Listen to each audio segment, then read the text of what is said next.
Messieurs les membres du Conseil présidentiel de transition, Monsieur le Premier ministre, Monsieur le vice-président de la Cour de cassation, Monsieur le général des Forces armées d'Haïti, Monsieur le directeur général de la police nationale d'Haïti, Mesdames et Messieurs les membres du gouvernement de transition, Mesdames et Messieurs les membres du corps diplomatique, Mesdames et Messieurs les membres du corps consulaire, Madame la représentante spéciale du secrétaire général des Nations Unies,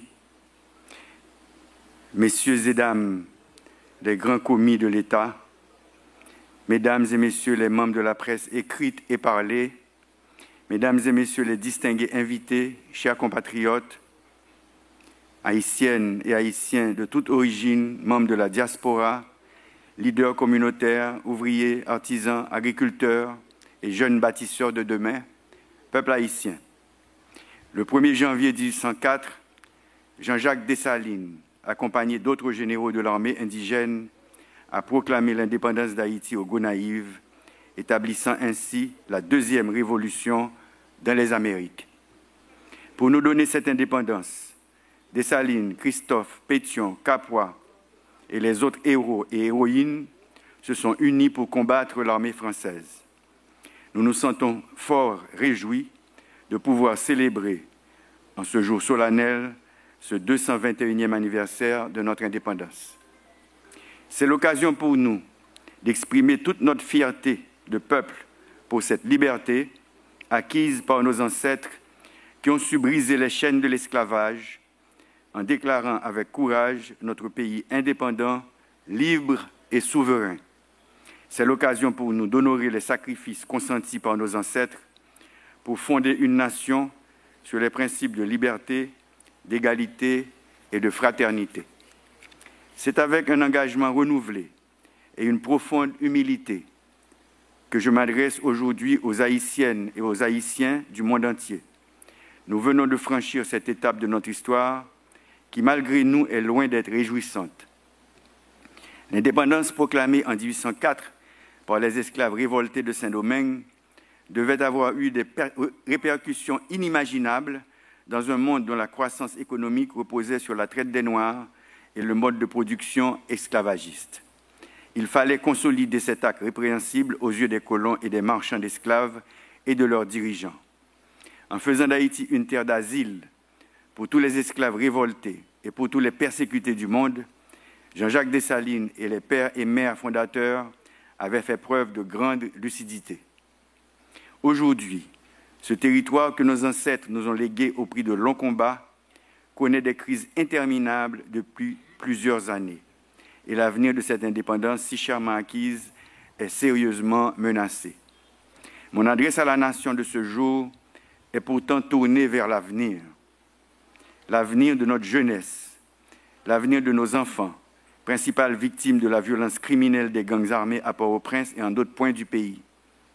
La nation haïtienne, dans son écrasante majorité, attend impatiemment la reconquête des quartiers et régions que des centaines de milliers de nos concitoyens ont dû fuir. J'interpelle ici la conscience de tous les membres du Conseil présidentiel de transition, du gouvernement et tous les grands commis de l'État qui ont pris l'engagement de mener à bon port cette transition. Nous ne sommes pas satisfaits et de ce fait, nous devons redoubler d'efforts et nous astreindre davantage à l'accomplissement des tâches qui nous incombent. Les échéances de 2025 doivent donc être respectées afin que nous poursuivions l'œuvre d'aménagement d'un espace de vie convenable et même agréable à notre progéniture.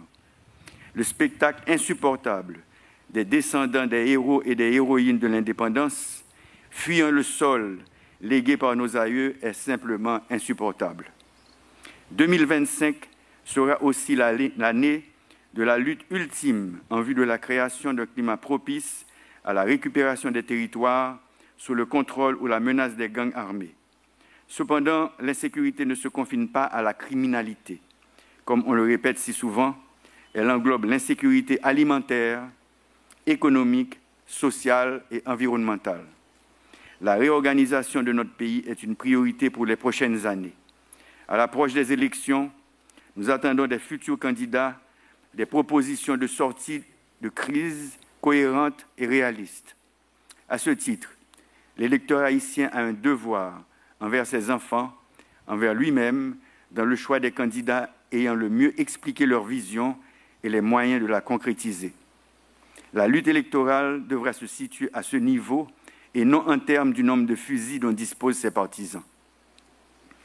Un plan de contrôle strict des armes à feu et des munitions est en phase de préparation.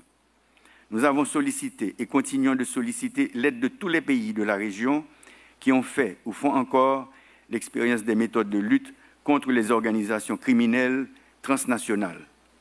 Des approches sont en cours en vue de convaincre tous les membres du Conseil de sécurité des Nations Unies de la nécessité de changer le statut de la mission de sécurité et de support à la police. Nous remercions les membres des gouvernements de la CARICOM, du Kenya et des pays amis qui nous aident depuis des années à atteindre cette stabilité. Plusieurs démarches ont été entreprises en vue de permettre de mieux nous attaquer aux défis que représentent les gangs pour la sécurité publique.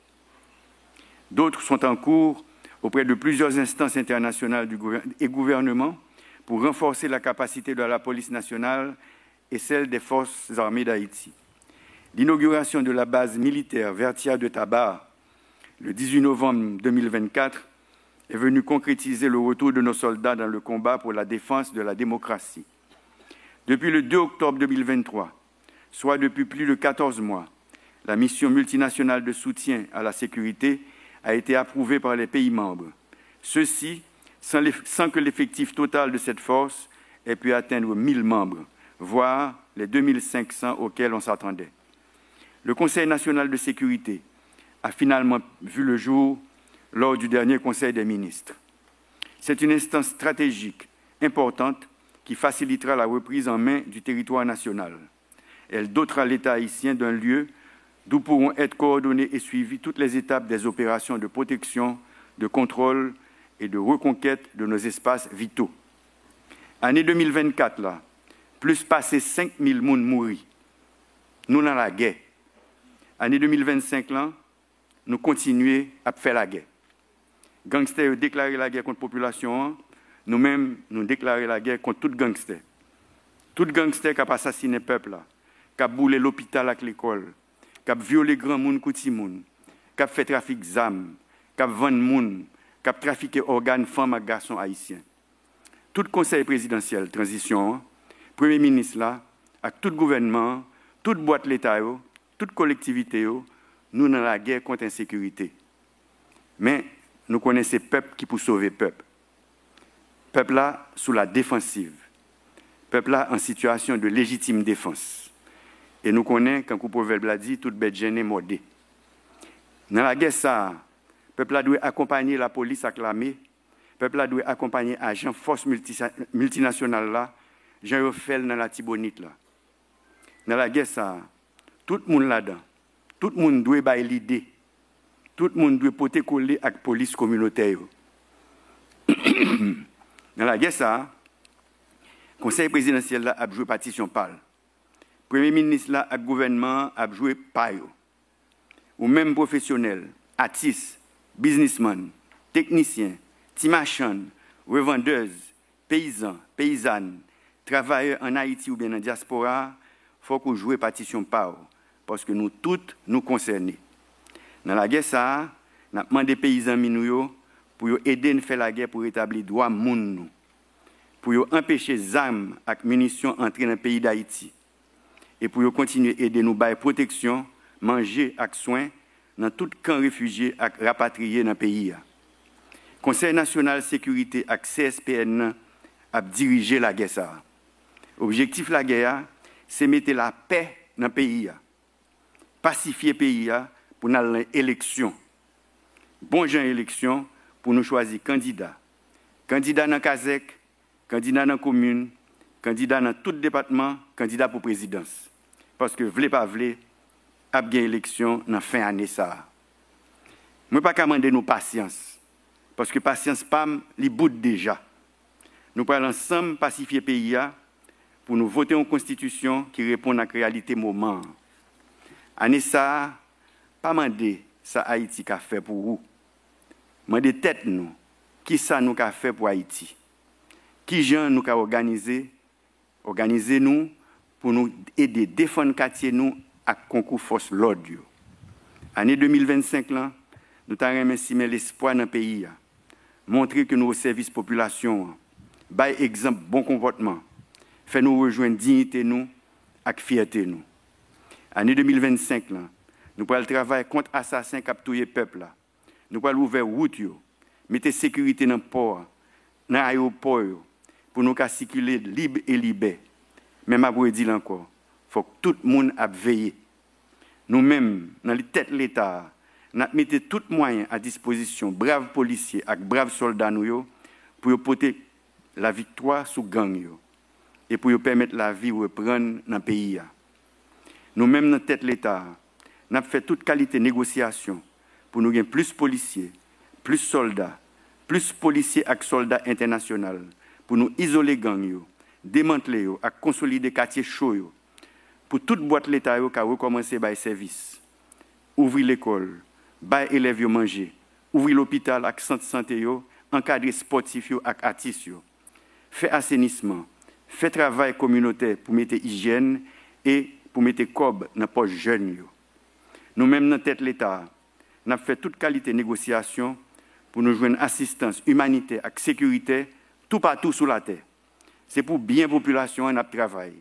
Nous avons demandé tous les patriotes dans la diaspora pour aider nous à faire ça. Nous avons demandé tous les médias pour entrer dans la guerre.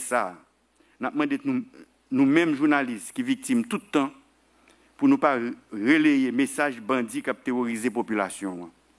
Année 2025, c'est bicentenaire dette indépendance. 1825-2025, ça fait 200 ans depuis la France a fait nous payer sous menace toute route, toute infrastructure plantation avec esclaves que les colons ont établis sous le pays. Haïtiens de tous côtés, on nous saisit tête nous. Mesdames, Messieurs, Haïti a proclamé son indépendance après cette guerre implacable menée contre les colons français pour faire valoir le droit naturel et imprescriptible à la liberté, qui était d'ailleurs consacré par le droit positif français de l'époque à travers la Déclaration des droits de l'homme et du citoyen en 1789. Cette déclaration stipule en son article 1er que les hommes naissent et demeurent libres et égaux en droit. Ce texte pose les bases mêmes de la République et de la démocratie. Pourtant, l'histoire nous rappelle qu'en avril 1825, la France, par le truchement de l'ordonnance de Charles X, a imposé à Haïti le versement d'une forte indemnité pour la reconnaissance de sa liberté dûment acquise par la détermination et le courage de ses valeureux ancêtres. Outre la dette de l'indépendance, notre jeune État a versé de fortes rançons à plusieurs hautes puissances dominantes au XIXe et XXe siècle. Cette injustice inqualifiable constitue une meurtrissure qui ne cesse de hanter notre mémoire et malheureusement, le paiement de ces rançons a contribué à compromettre de manière significative les perspectives de développement de la jeune nation. Par conséquent, nous devons envoyer un message clair aux différents peuples de la planète. Haïti réclame la restitution de cette rançon et la réparation des torts causés par l'esclavage, reconnu depuis des années comme un crime contre l'humanité. En d'autres termes, ce n'est pas une simple revendication, mais une nécessité pour que notre nation puisse retrouver la voie de la prospérité et du respect. En ce sens, je vous invite aujourd'hui toutes les associations, les organisations internationales, les artistes et citoyens illustres, à travers vos actions, vos voix et votre engagement, à faire entendre cette exigence. Nous remercions toutes celles et tous ceux, toutes les organisations qui, depuis plusieurs années, se sont lancées dans la dénonciation du tort fait à Haïti depuis 1825. En effet, l'heure est venue de réécrire notre histoire économique, tout comme nos ancêtres ont écrit l'histoire de notre liberté.